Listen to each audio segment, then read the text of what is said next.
Everywhere you go, you can probably find someone walking around with those white little earbuds. Chances are these headphones are attached to one of the world's most successful and profitable inventions.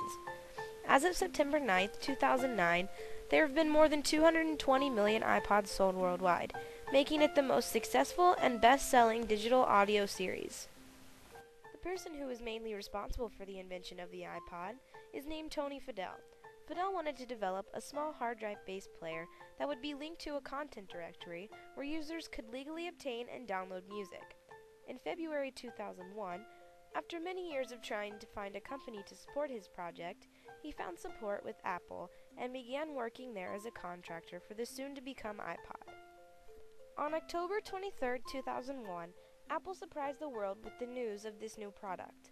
Nobody would have expected even the slightest that Apple would have been developing a new MP3 player. Nowadays, there are a variety of iPods you can purchase, and you can essentially plug in and sync your iPod to any computer that has iTunes on it. It wasn't always like this. First generation iPods were not compatible with Windows and were priced at nearly $400. They only had a 5 GB capacity to hold songs, although 10 GB iPods were introduced shortly after. People complained about many of the aspects of this new product, including the scroll wheel, but it only took a month for the technological ecosystem to start creating software and accessories compatible to the iPod. The most popular iPod accessory was a utility that allowed users to sync their playlists from Windows. Apple took note of this and in 2002 introduced the second generation iPod. Although it looked similar, it now had software compatible with Windows, and the scroll wheel now worked with technology similar to that of a laptop's touchpad. These iPods could hold up to 20 gigabytes of music storage. In April 2003, Apple introduced the third generation iPod, which could now hold up to 40 gigabytes of music storage, and now incorporated lithium-ion batteries, which would be the batteries used to power all future iPods. For the first time, Apple altered the design of the iPod. More important than the new enhancements to the iPod, in 2003 the iTunes Music Store was developed, finalizing the steps towards Fadell's initial goal for the iPod. iTunes was only available to Mac users up until June 2003. Now PC and Mac users were able to use and enjoy the perks of iTunes. January 2004, Apple introduced the iPod mini. This iPod was sold in 5 different colors and was much smaller than the classic iPod. Because of this, the buttons had to be rearranged and were now incorporated into the scroll wheel of the iPod, very similar to the ones used in iPods today.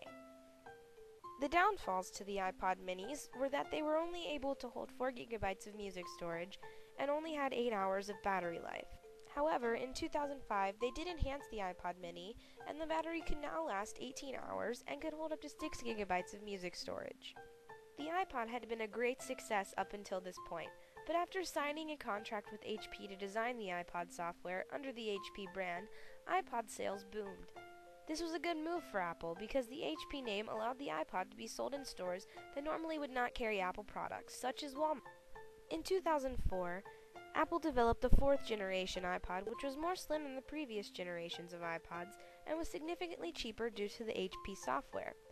In September of 2004, Apple introduced the iPod Photo, which allowed users to browse through albums of photos as well as see album covers of a song that was playing. In 2005, Apple dropped the name of iPod Photo because soon enough all iPods would have an LCD color screen and incorporated the photo capabilities. In 2005, the iPod Shuffle was developed. This was a simple USB MP3 player that had no screen. This was quite a shock because the iPod was developed to help get away from the MP3 players like this one. However, the Shuffle was built very small and was cheap to make and sold for as little as $100. September of 2005, the iPod Nano was introduced. It was a very small version of the classic iPod. It wielded the brand new iPod scroll wheel, developed by Apple, and used a high-capacity flash memory rather than a tiny hard drive. Perhaps the biggest Apple creation since the development of iTunes was the 5th generation iPod, which could now view videos and hold up to 60 gigabytes of music storage. iPod Nanos could also view videos. This new iPod software allowed both of the iPods to act more as PDAs than just digital music players. The 5th generation iPod underwent some more enhancements that year, allowing the iPod to hold up to 80 gigabytes of music storage. In 2006, iPod Nanos were reinvented with a more aluminum-bodied model and a brighter display. These iPod Nanos were available in 2, 4, and 8 gigabyte capacities. In 2006, Apple introduced the second generation iPod Shuffle, which had significantly shrunk to the size of a mini post-it note and could hardly fit the new enhanced click-scroll reel, but it did. Like the previous iPod Shuffles, they had no screen display, but unlike any iPod before it, it had a built-in clip that users could clip onto their clothing. The third generation iPod Shuffle is not much different than the previous generation. The only difference is the aluminum finish. In 2007, iPod Nanos were shrunk and widened to make room for the new higher definition display. They can now also play games and watch videos. In 2007, iPod developed the iPod Touch, along with the development of the iPhone. The iPod Touch was an all-touchscreen iPod with only one button. It is essentially an iPhone without the phone and can also run Mac OS X. It also has a Wi-Fi connector. Later on in 2007, it upgraded the hardware and nearly doubled the capacity that the iPod could hold. It could now hold up to 32 gigabytes of memory storage.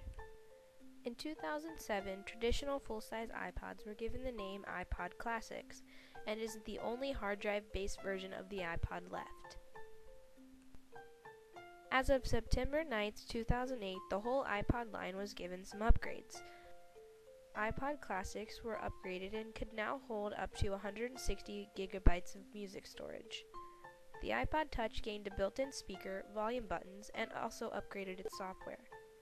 The iPod Nanos went back to the tall, slim version of itself and now featured a built-in microphone. It is also available in a wide range of colors and can capture video. Perhaps one of the coolest new features is the Shake to Shuffle feature, where the user can actually shake the iPod and advance to a randomized song. More than any other single product from Apple, the iPod has changed the company and the world. Before its introduction, MP3 players were the realm of small companies with limited budgets that were unable to provide content. After the iPod, the entire industry has evolved and grown to the point where the largest computer companies in the world have major interests in the digital music industry.